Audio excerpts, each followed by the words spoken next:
جو ادوار جا رہے ہیں دنیا میں، یہ پچھلے 20 سالوں سے جو وقت گزر رہا ہے، اس میں انہوں نے جب یہ محسوس کیا تو ایک اور نعرہ دیا، انہوں نے کہا ہم ہیں پاکستانی اور پاکستان ہمارا ہے۔ اس کے پیچھے ایک اور وجہ بھی تھی، وہ کیا؟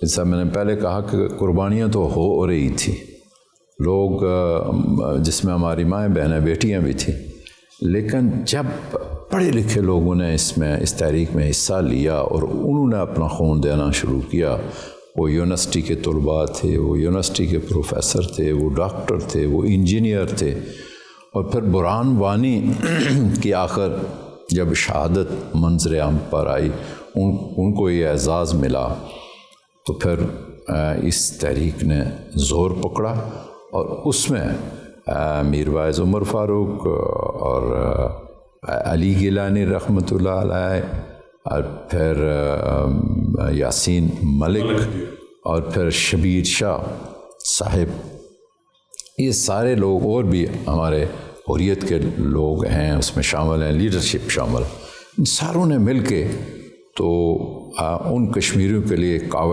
ایک آواز بلند کی۔ ہماری طرف سے حکومت پاکستان کا یا تو انہیں کوئی اس بیس کیمپ کی تاریخ کا پتہ نہیں تھا، یہ کوئی صوبے کی حکومت نہیں، یہ کوئی ریاست کی حکومت نہیں، یہ کوئی ملک کی حکومت نہیں شاہ صاحب، یہ بیس کیمپ کی حکومت ہے۔ ادھر کوئی حکومت کرنے کے لیے عہدے، وزارتیں اور وہ جو دیگر سیٹ اپ ہے جو ہوتا ہے حکومت کا، اس کے لیے یہ نہیں بنا۔ میں چونکہ ٹائم ہمارے پاس مختصر ہوتا ہے، ہمارے پاس سردار عبدالقیوم خان صاحب، سردار ابراہیم خان صاحب، کے ایچ خورشید صاحب ہمارے اس بیس کیمپ کے سب سے بڑے لیڈنگ لیڈر تھے، اور ان کی پرسنالٹیز یا ان کے علم یا ان کی سیاست کی وجہ سے آپ کیا سمجھتے ہیں کہ ہم نے کوئی کامیابیاں حاصل کی؟ چونکہ جس طرح علی گیلانی نے کنٹریبیوٹ کیا اور اس جہاد کی جہد کو اسٹرینتھن کیا، ہم کوئی تھوڑا سا حکومت کے پیچھے نہیں پڑ گئے اور اقتدار کے پیچھے نہیں پڑ گئے؟ ہم اس کے حوالے سے آپ کی کیا؟ اس کے ساتھ نیاز صاحب یہ بھی بتائیے گا، بیس کیمپ کا وہ جو اصل کردار ادا کرنا چاہیے تھا آزاد کشمیر کو، جو بیس کیمپ تھا، تو گزشتہ کئی سالوں سے ہم دیکھ رہے ہیں کہ اس طرح بیس کیمپ کا کردار ادا نہیں کیا جا رہا ہے تحریک آزادی کے لیے، تو اس کے اوپر بھی آپ تھوڑا سا دیکھا نا، میں نے کہا تھا، شاہ صاحب نے کہہ دیا، بیچ میں وقت کم ہے، میں اسی طرف جا رہا تھا کہ بعض حکمرانوں کو تاریخ جغرافیہ کا ہی نہیں پتہ آزادی کے اس بیس کیمپ کا، تو ان کی نہ خارجہ پالیسی اس طرح کی رہی اور نہ ہی اس طرح کا ان کا وہ وجود تھا درد والا، اخلاص والا۔ اب ایک عمران خان ہے جس نے 5 مرتبہ اسمبلی، آزاد کشمیر کی اسمبلی اور پبلک کو LOC کے قریب جا کر بھارت کو، پوری دنیا کو یہ میسج دیا کہ میں سفیر ہوں۔ اگر یہ باتیں پہلے بھی ہو سکتی تھی، بلکہ پچھلی حکومت میں کوئی برا نہ منائے، یہ حقیقت ہے۔ 4 سال ہمارا وزیر خارجہ ہی نہیں تھا، آج ہمارا وزیر خارجہ بھاگا پھرتا ہے، ٹائم نہیں ہوتا ہے اس بندے کے پاس، اور اس میں کشمیر ایشو نمبر 1۔ تو پھر یہ آس پاس کے حالات، آپ کو پتہ ہے افغانستان کے معاملات کچھ عرصہ سے بہت آگے جا رہے تھے، اب وہ سیٹل ہونے کی طرف جا رہے ہیں، تو بہت ساری چیزیں اور بھی آتی ہیں۔ تو میں یہ سمجھتا ہوں جی کہ ہمارے اس آزادی کے بیس کیمپ میں جو نامساعد حالات میں ہم ان اپنے اسلاف کو ایسے نہیں جنہوں نے کلاڑیوں سے جنگ لڑی، آج ہمارے کلاشنکوف ہے ہمارے پاس، وہ انہوں نے ڈنڈوں سے لڑائی لڑی، آج ہمارے پاس میزائل ہے، تو ان کو نہیں ہمارا اسلاف کو نہیں ہم یہ کہہ سکتے۔ غازی ملت نے تو میں نے سنا کہ ہمیں وہ پن نہیں ہوتی تھی اور کانٹا موٹا تگڑا جو ہوتا تھا وہ لگا کے، انہوں نے تو اس نامساعد حالات میں وقت گزارا۔ پھر کہ خورشید مرحوم کا بھی بڑا اس میں رول ہے، سردار صاحب کا بہت زیادہ، انہیں زیادہ موقع ملا، جس کو زیادہ موقع ملا انہوں نے بھی اس مسئلے کو زندہ رکھا۔ اور آپ چونکہ بڑے اس جگہ ہیں جہاں سب کچھ آپ دیکھ رہے ہیں، میں تو باسیت کار کو دیکھتا رہا، سیاست کار کے ہونے کی حیثیت سے۔ سردار صاحب نے 89 کے جب مہاجرین آئے تو انہیں اس طرح ویلکم کہا جس طرح کہ وہ کرون اولا کے وہ اچھا میں سردار صاحب آپ کونسلر سے لے کے ہم اپنی لوکل پالیٹکس کی طرف آتے ہیں. آپ کونسلر سے آپ نے سیاست کا آغاز کیا اپنی گریجویشن کے بعد, اور اس کے بعد پھر آپ ممبر اسمبلی بنے, اور پھر اللہ نے آپ کو اس مسند اقتدار یعنی وزیر اعظم کی کرسی پر آئے. ہماری ٹوٹل آبادی آزاد کشمیر کی 45 لاکھ ہے. اس کے مسائل اور اس کا جو حدود اربا اس کے اندر رہتے ہوئے اس کے مسائل کے بارے میں جتنا آپ علم رکھتے ہیں کم از کم ہم جیسے لوگ تو نہیں رکھتے. اور اسی کے ساتھ میرا جو ضمن کوسچن ہے کہ جس طرح آپ نے خود فرما دیا کہ یہ بیس کیمپ ہے اور اس کا مفہوم اور مقصد جو تھا وہ اعلیٰ مقاصد تھے جس کی وجہ سے یہ قائم کیا گیا, ورنہ پنڈی ڈویژن جو ہے اس کی بھی یہ اور ہمارے آزاد کشمیر کا جو حجم ہے اور جس کو ایک کمشنر مینیج کر رہا ہے تو وہ ایک جیسا ہے. تو ہم جو پوری حکومت وزیر اعظم ہے, ہمارا سپریم کورٹ ہے, ہائی کورٹ ہے, پوری حکومت ہے. تو میں ناظرین اس چھوٹا سا بریک لیتا ہوں, اور بریک سے واپس آ کر ہم سردار صاحب سے اس سوال کے حوالے سے اور ان کی سیاست کے حوالے سے اور آئندہ آنے والے جو ہمارے مسائل جو آپ کو پیش آ رہے ہیں اس حوالے سے یہ چاہیں گے کہ آپ تک اپنا پروگرام پہنچا سکیں. Stay with us please.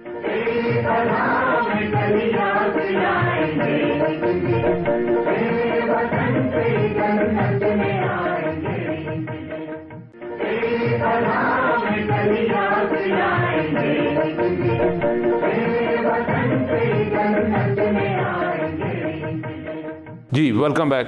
تو سردار صاحب جس طرح میں نے آپ سے عرض کی کہ کونسلر سے آپ نے شروع کیا, بڑی طویل آپ کی جدوجہد ہے, اور لوگ تو کہتے ہیں کہ جی عمران خان صاحب کی نظر کرم آپ پر پڑی اور آپ وزیر اعظم چن لیے گئے. یہ میں سمجھتا ہوں کہ اللہ کی طرف سے دین ہوتا ہے اور اللہ ہی کسی کے ذہن میں کوئی اشارہ ڈال دیتا ہے. آپ کس طرح دیکھتے ہیں کہ آپ ان 5 سالہ دور میں انشاءاللہ ہمارے مسائل جو ہیں اس چھوٹے سے خطے کے اور اتنی بڑی ٹیم لے کر آپ حل کر پائیں گے؟ میرے لیے کوئی چیز زندگی میں کبھی کوئی مشکل نہیں ہوئی, اس وجہ سے کہ اس میں میرا بیسک میں وہی کام کرتا رہا جس میں میرا اخلاص شامل تھا, اور وہ رفع عامہ کے لیے تھا اور غریب طبقے کے لیے تھا. وہی چیز مجھے یہاں لے آئی. شاہ صاحب ہم دنیا کے مسئلے نہیں حل کر سکتے. یہ جھوٹ بولتا ہے جو یہ کہتا ہے میں سب یہ کر دوں گا وہ کر دوں گا. ہم نے لوگوں کو اس بیس کیمپ میں کہ یہاں پوٹینشل کیا ہے اس کے ساتھ ساتھ کہ ہم تحریک آزادی کے بیس کیمپ کو چلا رہے ہیں. اس میں لوگوں کے لیے کیا ہے, باہر سے لوگ آئیں گے تو ایک محفوظ خطہ دیکھیں گے, تو اس میں بھی میں بھارت کے لیے کہتا رہتا ہوں کہ وہ کام کروں گا, ہر وہ کام کروں گا جس میں کشمیریوں کو, مقبوضہ کشمیر کے لوگوں کو فائدہ پہنچے اور بھارت کی چیخیں نکلیں, میں وہ کام کروں گا. ہم ایک سب سے اچھا جو کام ہے دنیا کی توجہ کا, آزاد کشمیر کا 65% ایسا حصہ ہے جہاں ٹورزم ہے. جی بالکل. ہم اس کو فرسٹ پرائرٹی اس کو دے رہے ہیں کہ دنیا آئے, اور پھر یہ ہے کہ دنیا دیکھے کہ کتنا یہ آزادی کا یہ بیس کیمپ کتنا محفوظ ہے, اور پھر وہاں مقبوضہ کشمیر کا ہر وہ شخص, بلکہ یونائٹڈ نیشن کے جو آبزرور ہیں انہیں بھی اپنے وہ برگیڈ سے باہر نہیں جانے دیتے. ہمارے ہاں وہ آزادی سے پھرتے ہیں. دنیا کی ہر ایک تنظیم ہمارے آزاد کشمیر میں آ کے لوگوں کے حال دریافت کرتی ہے. حال ہی میں ہم نے کے پی ایل کیا مظفر آباد میں, تو اس میں بھی بھارت نے بہت رول لٹکایا, کوشش کی, لیکن پھر بھی ہم نے وہ بنا کے وہاں کامیابی کی طرف لے گئے, اور پھر یہ ہے کہ اس نے اپنے منہ پر کالخ ملی.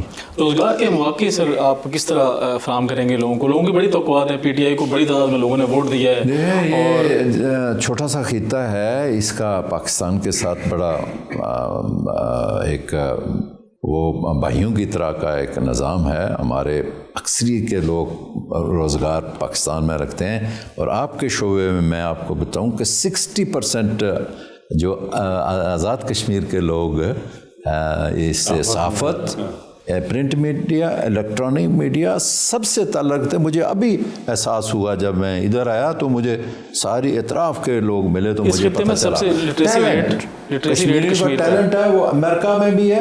سب سے بڑا ڈاکٹر وہ کشمیری تھا جس نے یہ اسٹنٹ دریافت کیا تھا. جی بالکل وہ کشمیری تھا دنیا میں. اچھا سردار صاحب، ہمارے ہسپتال وہاں ایک بہترین، اب آپ دیکھ چکے ہیں ہر ڈسٹرکٹ ہیڈ کوارٹر میں ایک میجر بڑا ہاسپٹل ہے اور اس میں سارے ایکوپمنٹ موجود ہیں جدید ٹیکنالوجی کے تحت، لیکن وہاں جو جنریٹر پڑا ہوا ہے فنڈز نہ ہونے کی وجہ سے اس کا وہ چل نہیں سکتا، اور بجلی چونکہ لوڈ شیڈنگ ہوتی ہے اور وہ ان کے تھیٹرز جو ہیں آپریشن تھیٹر وہ ناکام، ان کی وہ وارڈیں اسی طرح. نمبر 1 ہمارے جو کمپیٹنٹ جو کوالیفائڈ ڈاکٹرز ہیں یا تو ملتے ہی نہیں ہیں، اور اگر ہیں تو وہ بھی ڈیوٹی پر نہیں آتے. تو باٹم لائن یہ ہے کہ وہاں ایک پیناڈول کی گولی بھی نہیں ملتی، اور اس کے حصول کے لیے بھی وہاں کا ڈاکٹر جو ایم او ہے وہ بندے کو ریفر کر لیتا ہے آپ کے پیمز میں اور پنڈی میں اور اسی طرح سے دیگر ہاسپٹل میں. میں یہ چاہوں گا اور ہم جاننا چاہیں گے کہ کیا آپ کوئی ایگریسو اسٹیپ ان ہاسپٹلس کے حوالے سے لینا چاہتے ہیں کہ ہمارے لوگوں کو ایٹ لیسٹ 50% علاج کی سہولت وہی ملے؟ اس کے ساتھ سر یہ ہے کہ جعلی ادویات بہت ہیں. آزاد کشمیر میں 3000 فیکٹریاں پکڑی گئی ہیں جعلی ادویات اور جعلی پروڈکٹس جو لوگوں میں چلتی پھرتی موت بانٹ رہی ہیں. اس کے اوپر بھی کائنڈلی معذرت سے اگر میں یہ کہوں کہ ہمارے ہاں ہر شعبہ زندگی کے ساتھ تعلق رکھنے والے لوگ بہت کم ہیں جو مخلص ہیں. جی بالکل. باقی اکثریت جو ہے ڈنگ ٹپاؤ اس کی بنیاد پر ہیں اور وہ کرپٹ لوگ ہیں. آپ کو تھوڑے عرصے بعد پتہ چل جائے گا کہ ہم ان کو چن چن کے کنارے لگائیں گے اور چن چن کے ان کو لائیں گے جو آپ کے سوالات کا جواب دے سکے. ٹھیک ہے. ابھی ہم نے ایک ایسا شخص ہیلتھ سے پکڑا ہے جس نے 2.5 کروڑ روپے کی ادویات کا غبن کیا ہے، اور وہ ہم نے پکڑا ہے. وہ 5 سال 4 سال ادھر کیا کرتا تھا اور حکومت کیا کرتی تھی. جی بالکل.